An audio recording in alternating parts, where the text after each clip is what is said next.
오늘의 사연 지금 바로 시작해 볼게요. 이제 30대 초반이 된 남자입니다. 대학교 다닐 적에 제가 친구에게 크게 신세를 졌던 적이 있습니다. 그런데 그 친구의 어머니와 그런 일이 생길 줄도 몰랐고 상상조차 해본 적이 없습니다. 제가 집이 지방이다 못해 아주 깡촌이었습니다. 학생들도 몇 명 없었긴 하지만 그래도 선생님들이 너는 꼭 공부 열심히 해서 서울에 있는 대학을 가야 한다 이런 이야기를 해주곤 했습니다. 실제로 모의고사 성적도 좋았고 해서 저희 가족들도 개천에서 용나는 거 아닌가 하는 기대를 하게 되었습니다. 서울대는 갈 수 없었지만 그래도 명문대라 부를 법한 학교에 합격을 하게 되었습니다.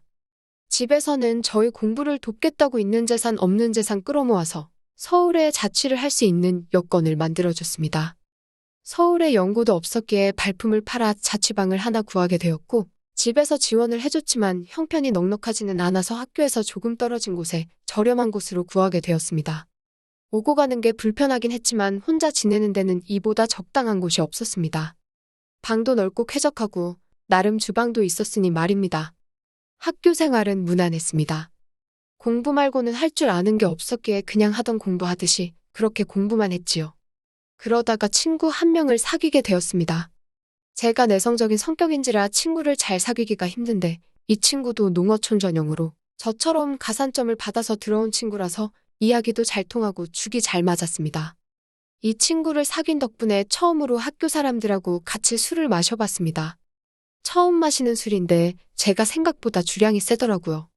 학교 선배들도 저보고 술 잘 마신다고 계속 따라주는데 저는 멀쩡한데 사람들은 하나둘씩 픽픽 쓰러지기 시작하더라고요. 여자들하고 같이 술도 그 친구 덕분에 처음 마셔봤습니다. 술게임 하면서 마시니까 은근 설레이고 기분도 좋더라고요. 그러다 술을 진탕 마시게 되었고 밖에 나오니 차가 다 끊겨버렸더군요. 그래도 걱정 없었던 게 어떻게든 학교 근처까지만 가면 학교에서부터는 집까지 걸어서 한 50분 정도면 도착할 수 있으니 꾸역꾸역 학교까지 걸어가야겠다 싶었습니다. 친구한테도 혹시 길이 애매하면 내 자취방에서 자고 가겠냐 물어봤는데 친구 녀석이 크게 웃더니 자기 사는 집이 여기서 가깝다고 하는 겁니다. 농어촌 전형으로 왔다고 해서 저처럼 자취 생활을 하는 줄 알았는데 알고 보니 이 친구는 아파트에서 통학을 하고 있던 거였습니다. 그렇게 오히려 역으로 제가 친구 집에서 신세를 지게 되었지요. 어머니가 주무실 시간이라서 더 놀지는 못하고 그냥 하루만 신세를 지게 되었습니다. 이야기를 듣자 하니 친구가 대학에 합격하고서는 어머니와 같이 해서 둘이서만 서울로 올라왔다고 하더라고요. 아파트는 자가가 아니라 월세지만 어쨌든 자식 곁에서 뒷바라지를 해주려 같이 올라왔다는 사실을 알게 되었습니다. 친구 녀석이 저를 배려해준답시고 침대를 양보해줬는데 아침이 밝아서 누군가 저를 위해서 껴안는 느낌에 잠에서 깨게 되었습니다. 저를 위해서 껴안은 건 다른 사람이 아니고 친구의 어머니였습니다. 제가 아들 침대에서 자고 있었으니 제가 당연히 아들 친구가 아니라 아들이라 생각해서 그런 장난을 친 거였지요. 저도 저대로 깜짝 놀랐지만 그 상황이 친구의 어머니도 많이 당황한 듯 보였습니다. 이러나 저러나 아들 침대에 아들 말고 웬 처음 보는 시커먼 녀석이 있으면 누구라도 놀랐을 겁니다. 친구 녀석의 어머니는 저희 어머니랑은 많이 다른 느낌이었습니다. 나이도 훨씬 젊어 보였고 아줌마라는 느낌이 전혀 들지 않았습니다. 머리도 뽀글거리는 파마가 아니고 어깨가 넘게 길른 긴 생머리를 하고 있었고 머리카락에도 한 올 한 올 윤기가 가득했습니다. 40대 후반, 곧 50을 바라보는 나이임에도 불구하고 30대 후반인 저희 친척 누나와 비교했을 때도 그 젊음이 한치 모자람이 없었습니다. 오히려 그 나이대의 여자들만 풍길 수 있는 매력과 나이로는 보이지 않던 동안의 외모 때문인가 제 눈에는 그 점이 더 여성스럽고 매력적으로 느껴졌지요. 친구의 어머니는 자기 아들을 끔찍히 챙기는 사람이었습니다. 그러니 서울까지 따라와서 한 집에 살고 있었겠지요. 20대 초반에 친구를 가졌고 친구가 어릴 적에 친구 아버지가 돌아가시면서 당시 젊은 여자 혼자 몸으로 아들을 키워냈으니 얼마나 애지중지하면서 키웠을지 안 봐도 예상이 갔습니다. 아무튼 아침에 말 못할 해프닝이 있기는 했지만 친구 어머니 말로는 이 친구가 고향에 있을 때부터 서울 올라오고부터 친구를 집에 데려오는 건 제가 처음이라고 하더군요. 그리고 친구 어머니도 저를 엄청 좋게 봐주셨고요. 학교에서도 더 가깝다 보니 대학교 수업을 마치면 친구 집으로 가는 일이 더 잦아졌습니다. 친구 어머니가 솜씨도 좋아서 저녁도 같이 먹게 되었고 그러면 식비도 절약이 돼서 저는 저대로 돈이 굳어 좋은 점이 많았습니다. 거기에 저는 처음 봤을 때부터 친구보다 친구의 어머니와 더 가까워지고 싶은 욕심이 생겼기에 이런 식으로 자주 친구 집에 가서 시간을 보내는 게 좋았습니다. 그런데 그때까지는 몰랐지요.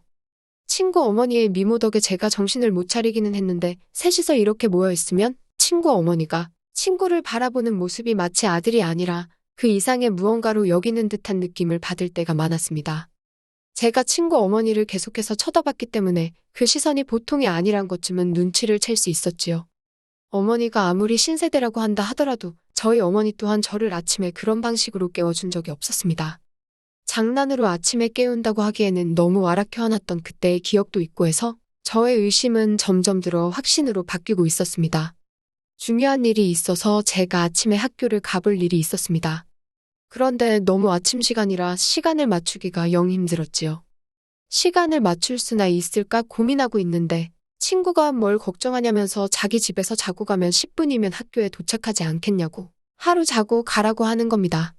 마침 친구 녀석은 그날 밤을 새고 아침에 일찍 집에 돌아올 예정이었고 친구 어머니도 마침 고향에 다녀올 일이 있어서 집이 빈집이라고 하는 거예요. 그러니 걱정하지 말라고 하면서 비밀번호를 흔쾌히 알려주더라고요. 그래서 저녁에 친구 집에 도착했습니다. 친구가 말한 대로 집은 빈집이었어요. 배가 고프긴 했지만 아무리 친구가 들어오라고 했다고 해도 남의 집에서 밥까지 해먹는 건 아닌 것 같아서 일찍 잠을 청해보기로 했습니다. 한참을 달콤한 잠에 취해 있었는데 무언가 이불 속으로 파고드는 느낌이 들어서 잠에서 깼습니다. 어둠 속에 비치는 실루엣만 봐도 그게 친구가 아닌 건 단번에 알 수 있었습니다.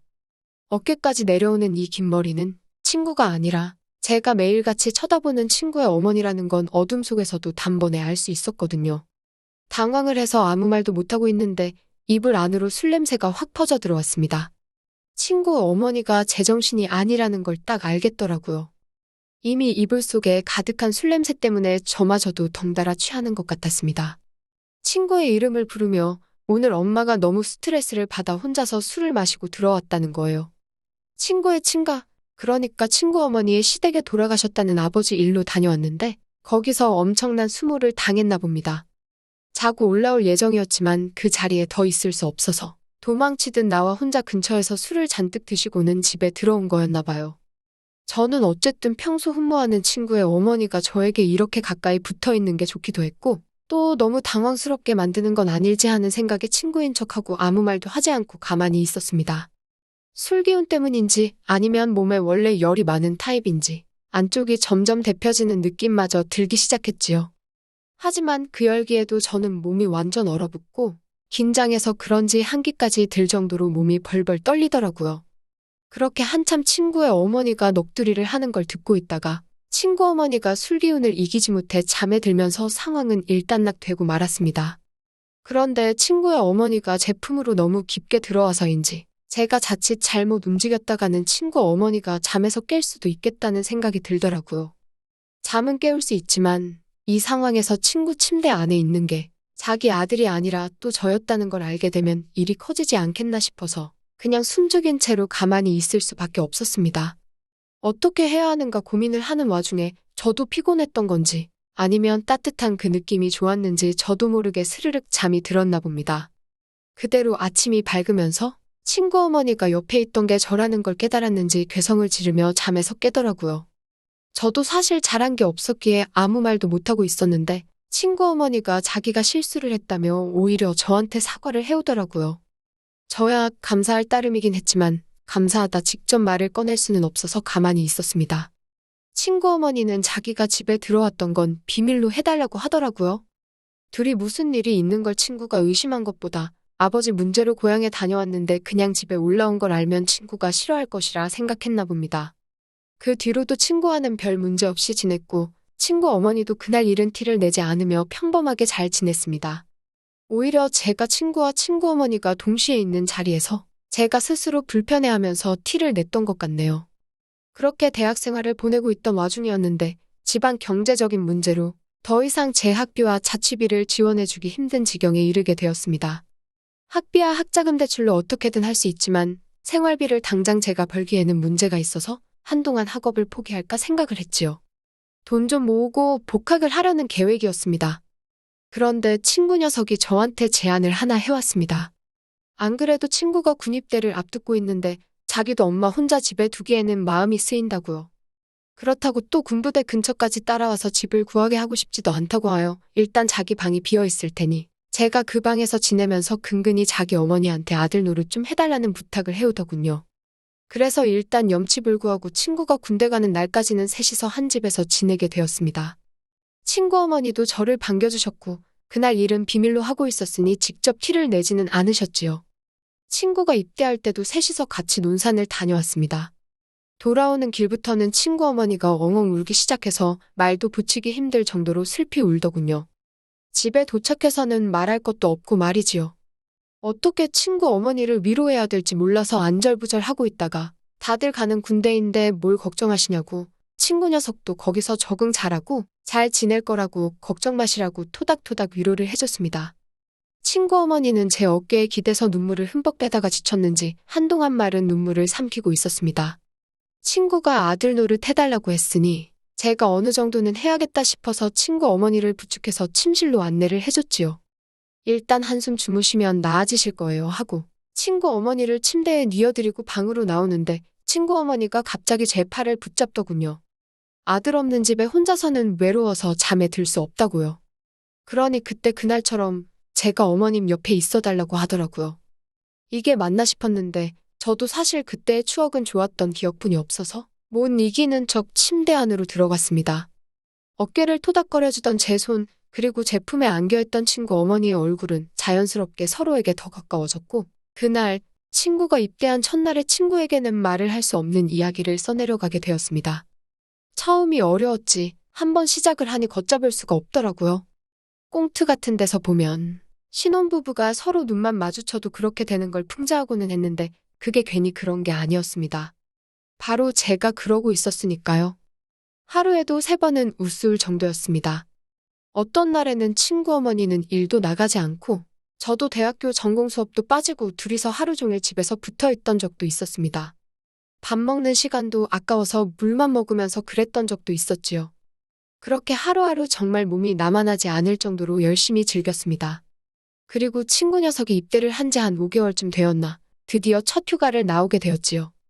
친구 녀석은 군대를 가니 오히려 얼굴이 폈더라고요. 햇빛에 그을려 새까매져서는 휴가 나왔다고 문을 열고 들어오는데 건강해진 모습이 몰라볼 정도였습니다. 5개월을 부부나 마찬가지처럼 살았지만 역시 자기 아들이 우니 친구 어머니는 저보다 아들을 더 챙기더라고요. 그런 부분이 질투가 나지 않았습니다. 친구 녀석은 오랜만에 나오니까 저랑 술 한잔 하고 싶다고 해서 술을 마시러 같이 나갔지요. 친구 녀석이 아들 노릇 잘 해주고 있냐고 물어보는 말에 제가 얼버무리며 잘하고 있다고 대답했습니다. 그런데 친구 녀석이 의미심장한 말을 하더군요. 어머니가 아버지 떠나고 나서부터 외로움을 엄청 많이 탄다고. 자기한테 죄책감 자길 거 하나도 없으니 어머니를 위해 최선을 다해달라고요. 친구 녀석은 제가 이미 자기 어머니와 이렇게 될 것을 알고 있었던 겁니다. 오히려 그전에는 제가 하던 일을 친구가 해주고 있었던 거지요. 외로움이 많은 어머니를 위해 하는 효도라고 하기에는 너무 엇나간 게 아닌가 하는 생각이 들었습니다. 친구 녀석도 그걸 알고 있다고 하더군요. 그리고 이제는 제가 했어서 조금 죄책감이 덜 하다고요. 다행스럽게도 제가 친구 어머니를 이성적으로 마음에 들어하는 게 다 티가 났기 때문에 이런 부탁도 할 수 있었다고 하는 겁니다. 그렇게 친구는 앞으로도 자기가 전역한 후에도 자기는 학업에 열중해야 하니 저보고 어머니 좀 이후에도 잘 부탁한다고 하더라고요. 그때 정말 제 머리에 5만 가지 생각이 다 들었습니다. 여태까지는 자연스러웠다 생각했지만 알고 보니 정신 나간 집구석에 얽혀버리고 만 것이 후회가 되더라고요. 그래도 당장 저는 학교 졸업도 해야 했고 신세를 져야 했기 때문에 그 노동값이라 생각하기로 했습니다. 제가 대학을 졸업할 때쯤에 친구 녀석이 전역을 하게 되었습니다. 그리고 그때 다시 모든 걸 원래대로 돌리는 게 가장 맞는 방법이라는 생각이 들었지요. 그래서 친구 녀석이 돌아온 그날 저는 짐을 챙겨서 그 집을 나왔습니다. 친구 녀석이 이러는 게 어디 있냐며 불만을 토로했지만 어떻게 생각해도 그때는 이게 맞는 것 같았습니다. 그렇게 저는 졸업 이후로 도피하듯 군입대를 하게 되었고 그 뒤로는 친구 녀석하고는 연락이 끊겨서 솔직히 지금은 죽었는지 살았는지조차 모르겠습니다. 물론 찾아보면 얼마든지 찾아볼 방법이 있지만 괜히 이제는 60이 다 되어갈 친구 어머니와 다시 엮이게 되는 게 아닌가 싶어 그렇게 하지는 않으려고 합니다. 세상에는 여러 방식의 가족들이 있는 것 같습니다. 그리고 실제로 벌어지는 일들은 언제나 항상 상식과 상상을 초월한다는 사실도 말이지요. 저는 아직도 그때 이후로 저보다 연상과의 만남을 추구하고 있기는 합니다. 하지만 그 기회가 다시 온다고 하면 그런 기회는 더 이상 받아내지 않으려고 합니다. 그래도 정신 건강한 사람들하고 지내는 게 훨씬 맞다고 생각하거든요. 오늘의 사연은 여기까지네요. 긴 사연 끝까지 들어주셔서 감사합니다. 구독과 좋아요 잊지 말아주세요.